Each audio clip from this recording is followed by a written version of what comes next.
Bon, on parlait à l'instant de jolies femmes, on va continuer dans le même registre, mais il y a Dallas et son univers impitoyable, il y a aussi l'univers impitoyable du mannequinat. Omar Harfouch, bonsoir. Bonsoir.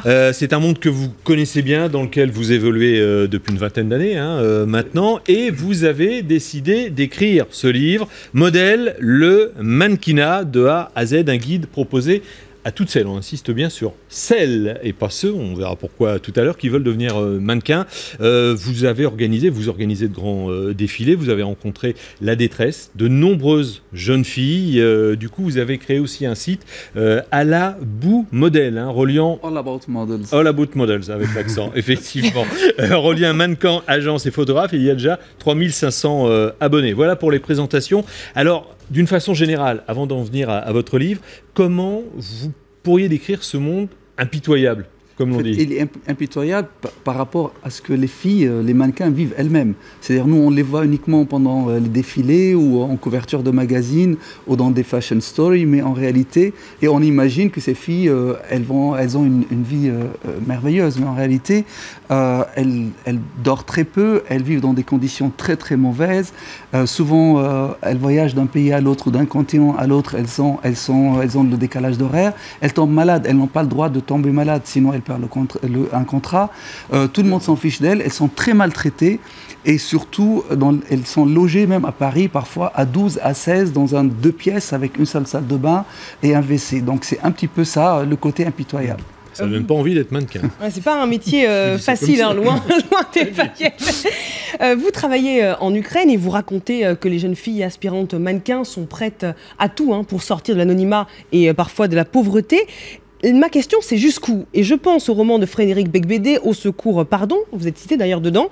Le personnage, Octave, est devenu chasseur de mannequins pour la Russie et il raconte que des recruteurs comme lui profitent pour coucher avec des mineurs en leur faisant miroiter qu'elles vont devenir célèbres.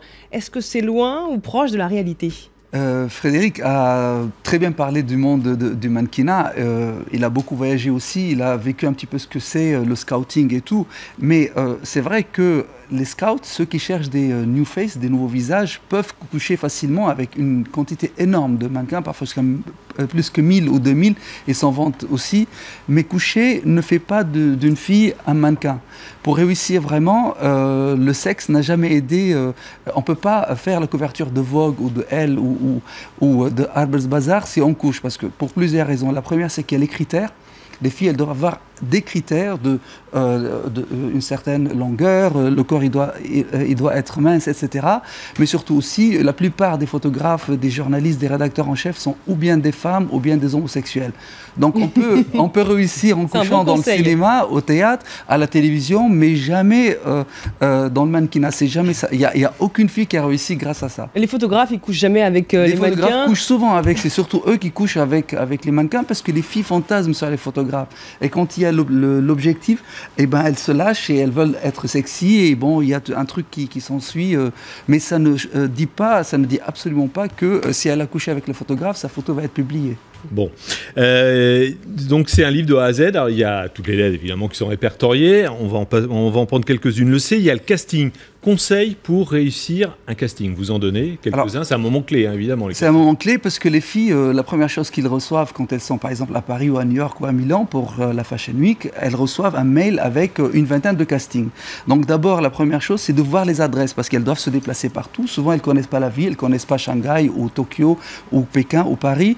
Donc voir un petit peu sur Google les adresses qui sont l'une à côté de l'autre. Comme ça, elles font dans le même quartier ou le même arrondissement 2-3 castings dans la journée.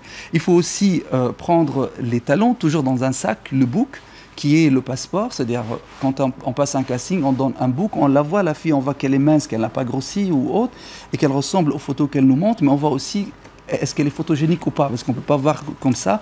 Il y a des gens qui vous disent rien, mais en photo, ils sont très très beaux. Mais aussi, toujours venir à l'heure, parce que parfois, il y a 300 filles avant. Il ne faut jamais se plaindre, prendre à manger des fruits secs, des trucs comme ça, parce qu'il ne faut pas non plus manger un sandwich où ça fait grossir. Il ne faut jamais venir avec son petit copain, ou son frère, ou son père, parce qu'ils peuvent draguer ou déranger les autres filles, et les organisateurs n'aiment pas du tout ça. Alors justement, vous parlez beaucoup de la minceur dans votre discours. Dans votre livre, vous dénoncez la stigmatisation des agences concernant la lutte contre l'anorexie. On rappelle qu'il y a une loi qui est passée pour interdire l'activité d'une mannequin dont l'indice de masse corporelle serait trop faible. Et vous êtes quand même d'accord pour dire que c'est quand même un milieu qui pousse les jeunes filles à se nourrir de manière très, très faible. La loi, elle est très mal faite et elle est discriminatoire. Pourquoi? Parce qu'on interdit à des filles minces de travailler comme mannequin, mais on n'interdit pas à des filles minces d'être docteur ou secrétaire ou même faire l'armée. C'est maigre le problème, c'est la maigreur, c'est pas la minceur.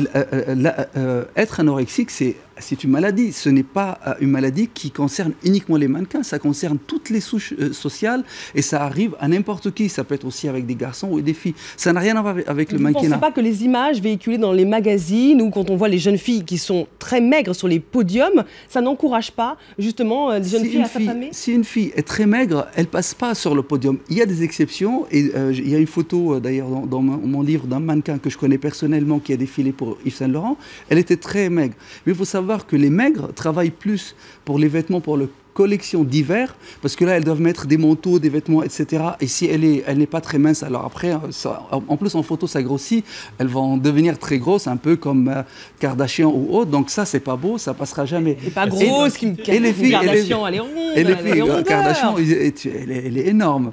Et les filles un peu moins grosses, eh ben, elles défilent dans maillot de bain, elles font les collections d'été. Et juste pour finir, non, mais, sur le régime. Mais elles sont pas incitées quand même. Avant de passer au régime, oui. Elles sont pas incitées quand même par les agences. Pas du tout. Bon, si elle grossit, elle perd son travail, ça c'est sûr. L'agence, elle lui dit fais attention. Donc, il y a quand même mais il y a quand même, j'en parle dans le livre, il y a une façon pour ne pas, il y a un rythme à avoir. Si par exemple la fille elle boit de l'alcool, elle ne peut pas perdre l'alcool qu'elle boit pendant 3 jours, donc il ne faut pas boire, il faut manger à l'heure. Si elle rate ou elle saute le déjeuner, elle mange beaucoup avant de dormir, c'est pas bon non plus, donc il faut manger de tout et un peu. Moi je conseille même de manger des pâtes. Si elle mange à 11 h des pâtes, eh ben, elle peut tenir toute la journée, comme les sportifs, quand ils mangent des pâtes, ils peuvent courir et ils peuvent tenir aussi. Oui, vous dites qu'il ne faut pas manger après 18h30 où on a droit à un fruit seulement. Moi, je ne mange jamais après 18h30. Personnellement, je ne suis pas anorexique, je vis très bien, je ne suis pas malade, je n'ai jamais été opéré. C'est très bon de faire ça.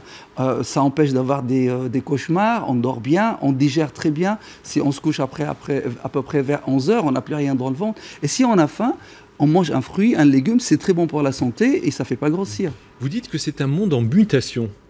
C'est un monde mais c'est quelle mutation? Alors d'abord, les top modèles sont morts, il n'y a plus de top modèles. Les derniers top modèles qu'on connaît, vous les connaissez tous. Claudia Schiffer, Naomi Campbell, etc. Elles ont aujourd'hui 40 ans. Et celles qu'on voit sur les podiums, elles ont 16 ans. Heureusement, en France, il n'y a pas moins que 16 ans. C'est le seul pays qui interdit à des filles de moins de 16 ans de défiler. Mais à Milan, 15 ans, à New York, 14 ans, elles défilent.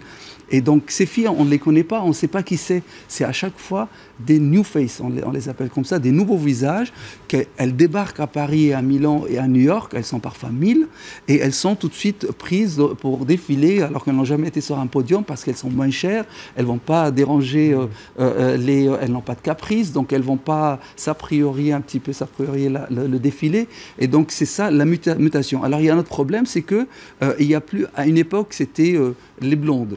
Après, c'était les Russes. Après, on a découvert les Brésiliennes et les métisses. Bon, les métisses ne marchent pas très bien en France, ça marche aux États-Unis. Et puis là, d'un seul coup, après, c'était les moches. On ne comprend pas pourquoi, mais si vous regardez défiler, il y a des jolies laides. Moi, je les appelle des jolies laides. Il y a des filles un peu moches. Parfois même, il y en a une qui a tout le temps les lèvres ouvertes. Elle marche comme ça, comme une je ne sais pas quoi. Et elle a fait tous les défilés, les meilleurs défilés. Après, elle a disparu. Et à chaque fois, les agences, maintenant, avant, ils faisaient venir, par exemple, 200 filles... parce qu'ils connaissaient un petit peu le marché, mais aujourd'hui, personne ne sait ce que ça va être sur le podium pour la prochaine saison. Donc, ils font venir n'importe qui, de toutes les couleurs, n'importe quel type de visage. Avant, on disait babyface, maintenant c'est fini le babyface. Ils disent, on veut des filles de caractère. Donc, ça change. Merci beaucoup, Mar Harfouche, donc modèle. Si vous voulez devenir mannequin, malgré tout ce que l'on vient de dire, il y a des conseils de A à Z. Donc, et j'ai appris aussi que vous étiez virtuose, pianiste. Je savais que vous étiez très bon footballeur aussi.